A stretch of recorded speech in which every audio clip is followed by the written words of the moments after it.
Hola, grupo. Hoy toca hablar de la filosofía.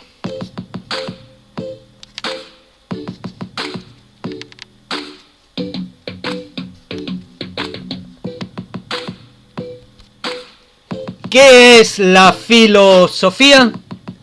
La filosofía literalmente significa amor a la sabiduría y consiste en una estrategia que utilizamos los seres humanos para intentar encontrar respuesta a todo aquello que nos preocupa, que nos afecta, que nos importa o que nos interesa. Una estrategia basada fundamentalmente no tanto en obtener conclusiones, sino en plantear preguntas y dudas.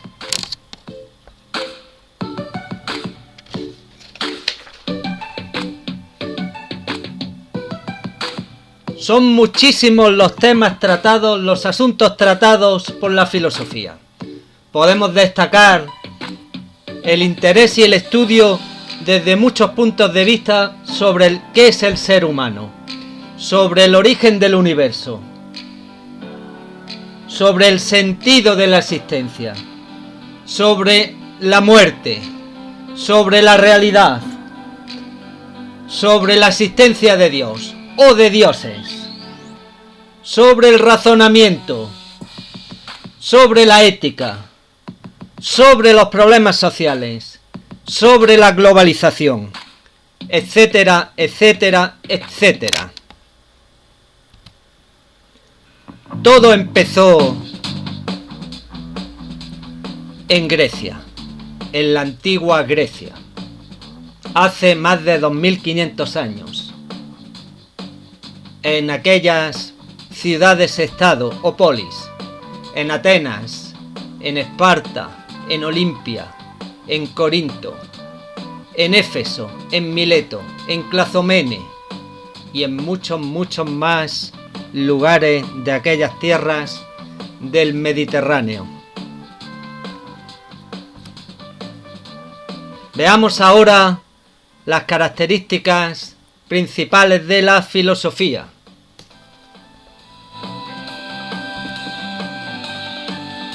La primera es un saber comprensivo.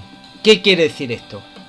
Un saber que engloba, que intenta abarcarlo todo, que no se limita a un punto de vista exclusivo y parcial de la realidad. Huye de la especialización.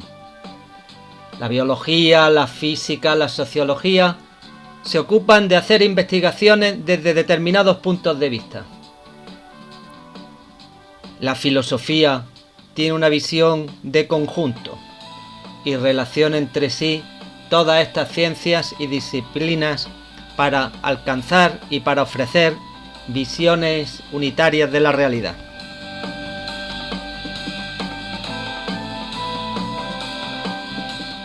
Se trata de un saber basado en la reflexión y en la racionalidad. ¿Qué queremos decir con esto? No aceptar las cosas tal y como se observan. No quedarse en las apariencias. Analizarlo todo desde un punto de vista lógico. Ir más allá de la percepción inmediata de los sentidos. Un ejemplo de la filosofía y del razonamiento lógico lo constituyen los planteamientos de Descartes, también pronunciado como Descartes, filósofo francés del siglo XVII. En este texto que tenemos delante de nosotros, nada más y nada menos que solo con su capacidad para razonar, llegó a la conclusión que ha pasado a la historia con su frase famosa de pienso luego soy o pienso luego existo. Merece la pena leerlo merece la pena conocerlo. Tercera característica, que se trata la filosofía de un saber sistemático y muy estructurado. En este aspecto coincide con la ciencia y las ciencias. Siempre trata de organizar la realidad mediante clasificaciones para facilitar su comprensión.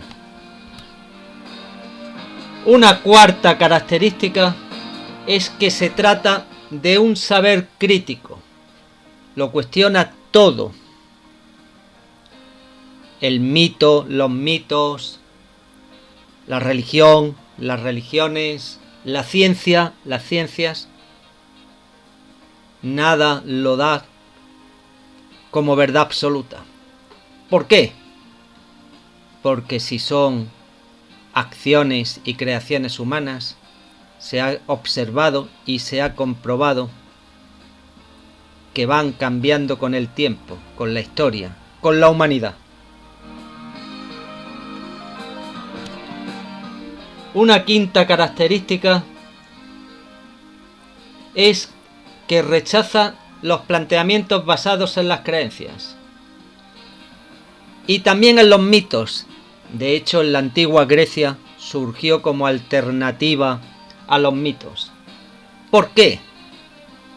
Porque huye de prejuicios y de la arbitrariedad, es decir, de aceptar que las cosas ocurran porque sí y que puedan ocurrir sin que haya causas que los provoque, sin más. Y una sexta y última característica es que, a pesar del rechazo de verdades absolutas, siempre ha mantenido relación con los mitos, con las religiones, con la ciencia. ¿Por qué? Porque le gusta, porque valora el conocer las explicaciones del ser humano y de la realidad desde todos los puntos de vista.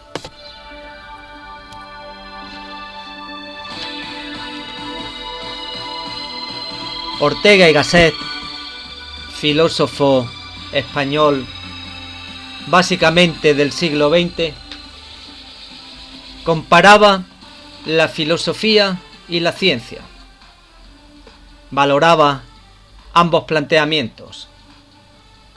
Ambos se ocupan de la realidad y del universo, de todo cuanto hay. Sin embargo, decía Ortega, las ciencias son conocimientos parciales, muy valiosos, pero parciales porque conocen la realidad desde puntos de vista que no lo abarcan todo. Frente a ello, la filosofía ofrece visiones globales, de conjunto, de toda la realidad.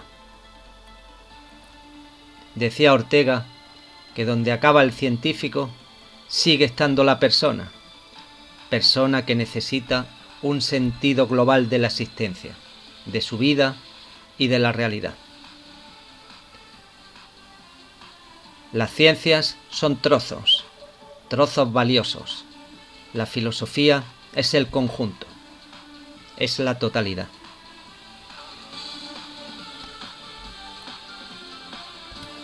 Lo podemos ver en este texto de Ortega.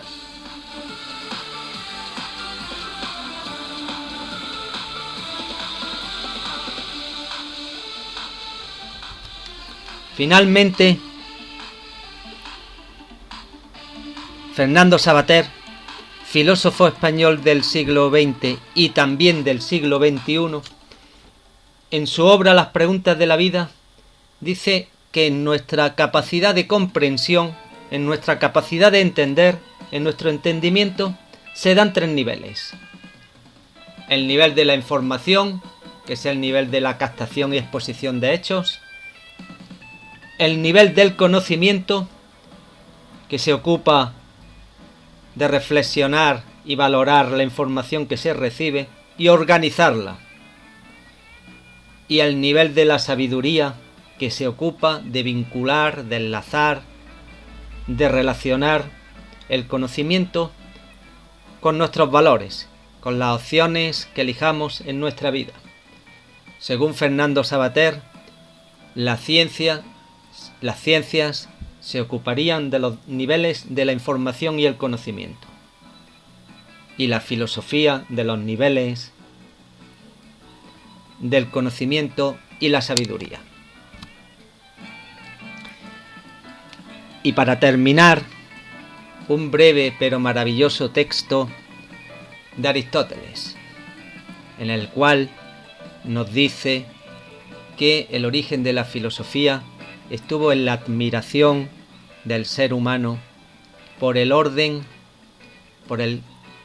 maravilloso orden que veía en el universo, por cómo, a pesar de no conocerlo, observaba, comprobaba que el universo no era caos, era cosmos. Era un mundo ordenado delante de nosotros, esperándonos para conocerlo.